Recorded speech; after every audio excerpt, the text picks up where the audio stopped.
Turma, estamos inaugurando uma pequena série aqui nesse canal sobre análises iconográficas do direito e da justiça. E eu gostaria de trazer para vocês aqui uma obra de arte, uma iluminura medieval, que é muito interessante para a gente começar a compreender qual que era o significado do direito, né, e a relação entre o direito e o poder soberano na Idade Média europeia, tá? Da qual nós somos descendentes, né? Então, eu trouxe para vocês aqui essa imagem, que é uma imagem muito antiga, tá? Ela é do ano de 975 a 1000 aproximadamente, ao ano 1000, tá? E ela está lá na Catedral de Aachen. É uma imagem de autoria desconhecida que representa o imperador Otto III. E ela se chama Otto III em apoteose, tá? Essa imagem é interessante, que ela está nos Evangelhos de Aachen, tá? Porque ela não coloca, nessa iconografia política da época, nenhuma referência ao direito, tá? Isso é uma coisa interessante, porque nós, no direito, temos a ideia de que o direito sempre foi um fundamento do poder soberano, né? Ele sempre esteve ligado a essa fundamentação dos reinos, dos impérios, né, medievais. E não é bem assim, tá? Na Idade Média, pessoal, nós temos uma série de sucessão de camadas de significação sobre as quais o direito ele começa a aparecer ali mais ou menos no final ali do período da Baixa Idade Média, tá? Então é interessante perceber a partir, né, dessa simbologia dessas obras medievais essas questões. E eu vou falar para vocês então do significado, né, iconográfico, da simbologia que está presente nessa obra aqui, que é fantástica, tá? Ó, olha só que coisa interessante então. Começando lá na parte de cima, nós vemos no centro da imagem o imperador Otto III, ok? Reparem que ele está sentado num trono, e esse trono é sustentado por uma mulher. Essa mulher, ela representa Telos, que Telos é a personificação da terra. Na mitologia romana, ela se chama Telos, e na mitologia grega, ela se chama Gaia, tá? É a terra, é a personificação do planeta Terra.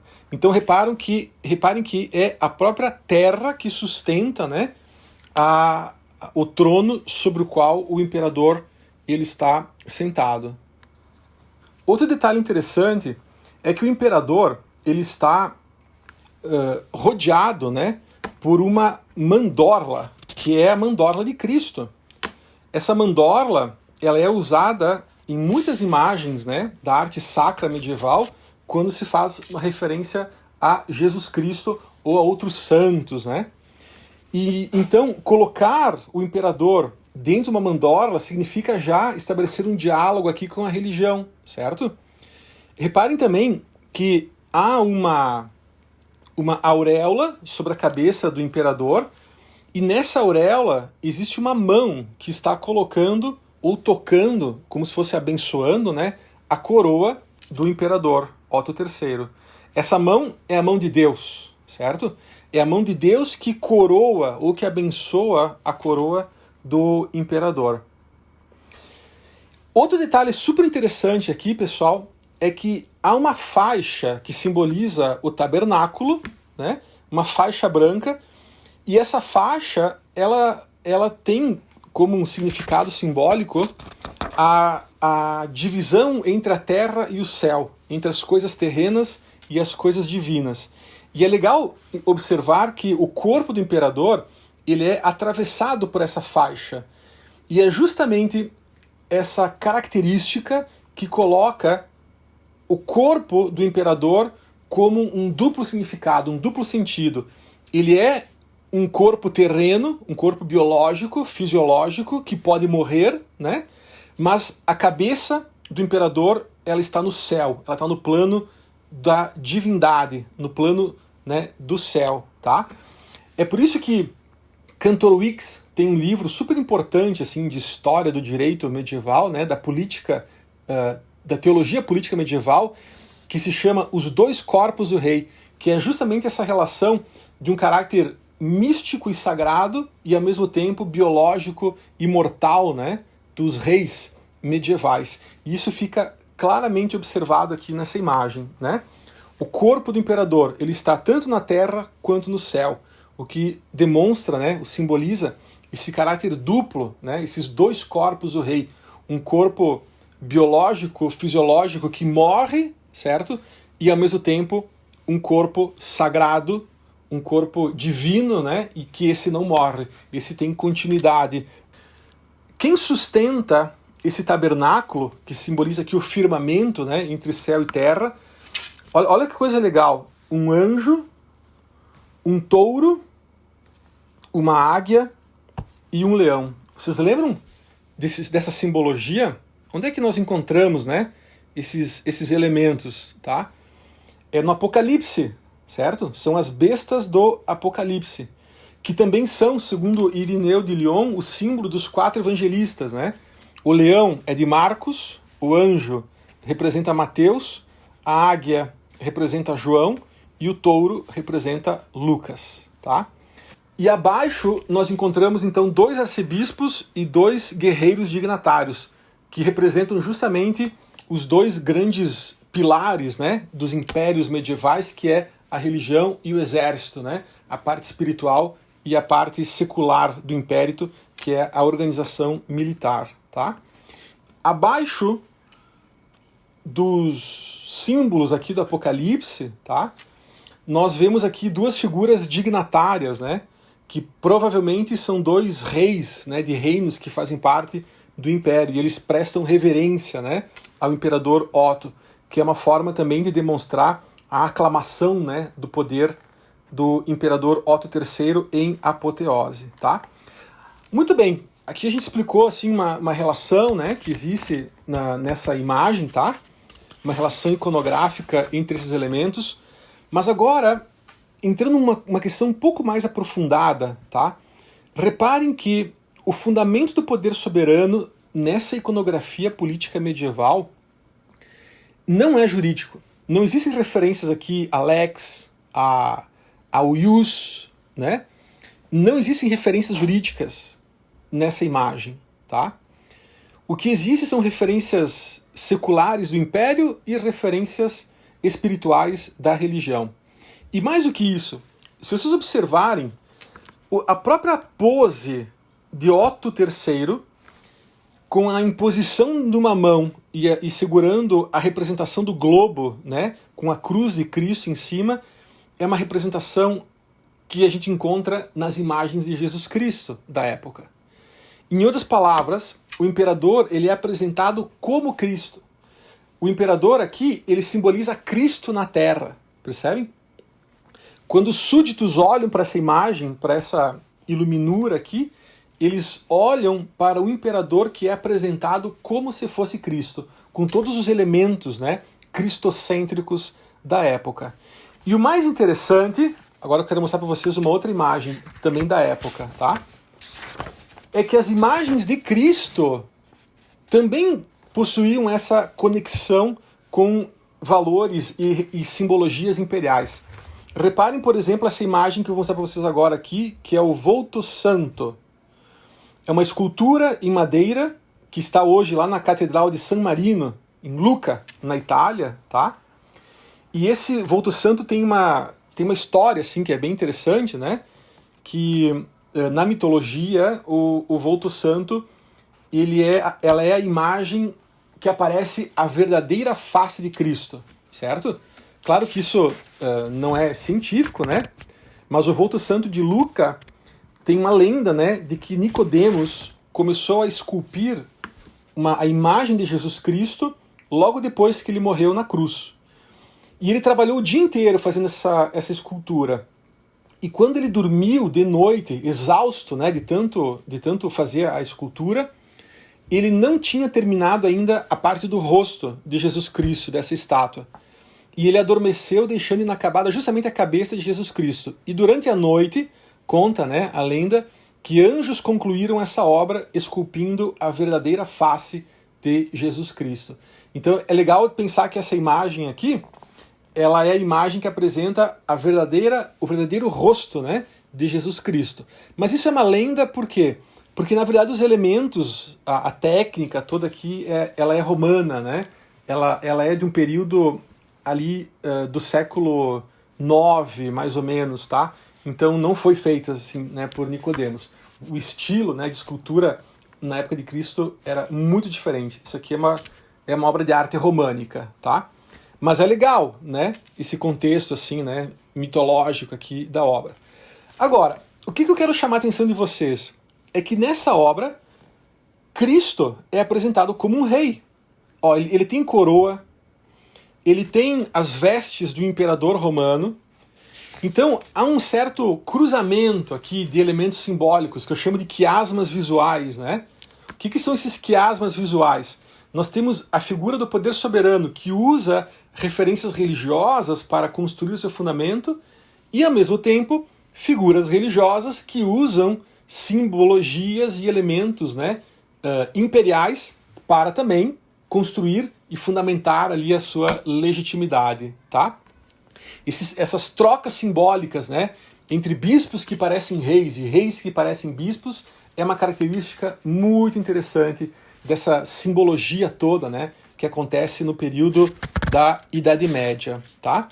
E é legal perceber também como que se rompem aqui com as temporalidades, porque a fundamentação cristocêntrica, né, desses impérios medievais, turma, ela é uma coisa muito mais recente comparada com a vida de Jesus Cristo, né? Então a gente tem uma ruptura na relação temporal ali também que é muito interessante. E essa ruptura aparece, por exemplo, tá, numa pintura muito interessante de Roger Weyden, que se chama A Adoração dos Magos, tá? Gente, essa pintura ela é muito legal, porque ela parece ser paradoxal do ponto de vista temporal, tá? Observem que é uma cena do nascimento de Cristo, ok? E o nascimento de Cristo é em Belém, né? A gente conhece a história, tá? Então é uma cena do Natal, do nascimento de Jesus Cristo, com os reis magos, Maria, né? José, o pequeno menino. Mas se vocês repararem, na coluna do meio da estrebaria, onde Jesus Cristo nasceu, tem uma cruz, tem o Cristo crucificado.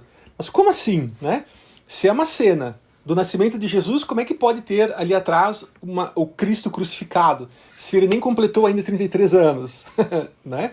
Então repara, pessoal, que é um paradoxo temporal isso, mas é mais do que isso até.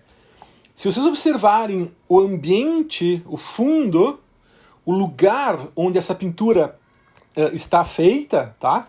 Aquela cidade que está ali no fundo, pessoal, não é Belém, é Jerusalém. Olha só. Então a gente tem, numa mesma imagem, numa mesma organização iconográfica, duas temporalidades e duas espacialidades também. É como se houvesse um diálogo aqui entre o Antigo e o Novo Testamento, entre Jesus Cristo nascendo e Jesus Cristo crucificado, entre Belém e Jerusalém, tá? Tudo isso reunido numa mesma organização iconográfica. Então, fantástico, né? O Weyden, como ele construiu, como ele organizou isso, né?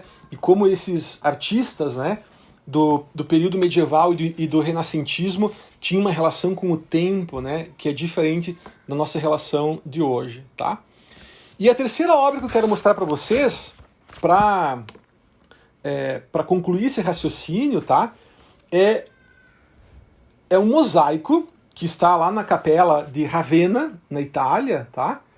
Que se chama o Cristo Vitorioso. Reparem que é uma imagem de Cristo como imperador, tá? Então olha que interessante. É Jesus Cristo, aqui faz uma referência ao Salmo 91 da Bíblia, né? Que ele está subjugando um leão e uma serpente, certo? Mas reparem que ele está vestido da mesma forma que o imperador romano, igualzinho, inclusive com uma auréola, né, atrás.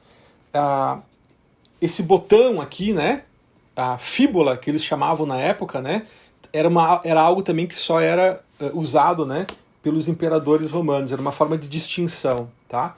Então, do mesmo modo que os bispos pareciam reis, os reis pareciam bispos. Porque o fundamento do poder soberano, nesse período medieval, era cristocêntrico. Não era ainda um fundamento jurídico, tá? Isso aqui é uma coisa interessante de se pensar. A ideia desses impérios não eram impérios de direito, tá? Essa cultura de recorrer ao direito, ela vai acontecer depois que os impérios começarem a rachar com a igreja, quando eles começarem a não admitir mais essas trocas simbólicas, né? Quando houver uma disputa ali por relações de poder, e aí os impérios vão começar a mudar a sua forma de fundamentação simbólica, né? Deslocando daí para elementos, né, relacionados ao direito. É aí que vai começar a aparecer a Themis, né?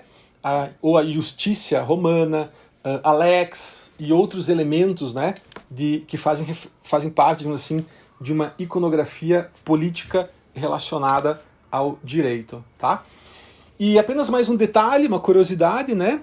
Jesus Cristo aqui, como o imperador, ele segura um livro em suas mãos. O livro diz: eu sou a verdade, o caminho e a vida. A famosa frase, né, de Jesus Cristo, tá? E é assim que a iconografia política medieval construiu a noção de um corpo místico do rei e do imperador. Um corpo místico porque ele é, ao mesmo tempo, um corpo biológico, fisiológico, que morre, que sente dor, né? que tem a sua vida ligada a uma existência provisória aqui na Terra, mas ele tem, ao mesmo tempo, essa dimensão do sagrado, né? Essa dimensão que é a de um corpo como o de Cristo, tá? Só que essa história não vai terminar aí, pessoal. Quando a igreja e os impérios medievais começam a ter atritos, começam a romper, tá? Os imperadores medievais não vão mais se apresentar como Cristo, porque a igreja é que vai reivindicar essa imagem de Cristo, né? O bispo, o papa, como o vigário de Cristo. Segundo o cantor Wicks, os impérios medievais, quando eles começam a romper essas relações simbólicas, essas trocas simbólicas, esses quiasmas visuais com a igreja, eles vão começar a se apresentar como Deus, tá? E é aí que a gente vai encontrar uma nova organização iconográfica, que não é mais o imperador como Cristo, mas é o imperador como Deus. E só para dar um gostinho, assim, né, dessa nova organização iconográfica, observem essa imagem da coroação do imperador Henrique II, do Império Romano Germânico, lá do ano de 1002, 1014, certo? Que mostra um imperador aqui sendo coroado por Jesus Cristo. Então ele já não é mais Jesus Cristo, perceberam? Esse imperador aqui, ele é coroado por Jesus Cristo. E ele representa aqui justamente a figura divina, tá? Ele é coroado aqui pelo seu filho, certo? Então o imperador aqui, ele é Deus, tá? Ele não é mais uma representação. Então nesse momento, pessoal, a auréola, né, que circula a cabeça do imperador, ela se torna agora um símbolo que não mais conecta o império com uma visão cristocêntrica, mas agora se torna de uma visão do imperador como o próprio Deus, né, como uma corporificação da própria divindade, né, da tradição hebraico-cristã no nosso mundo ocidental.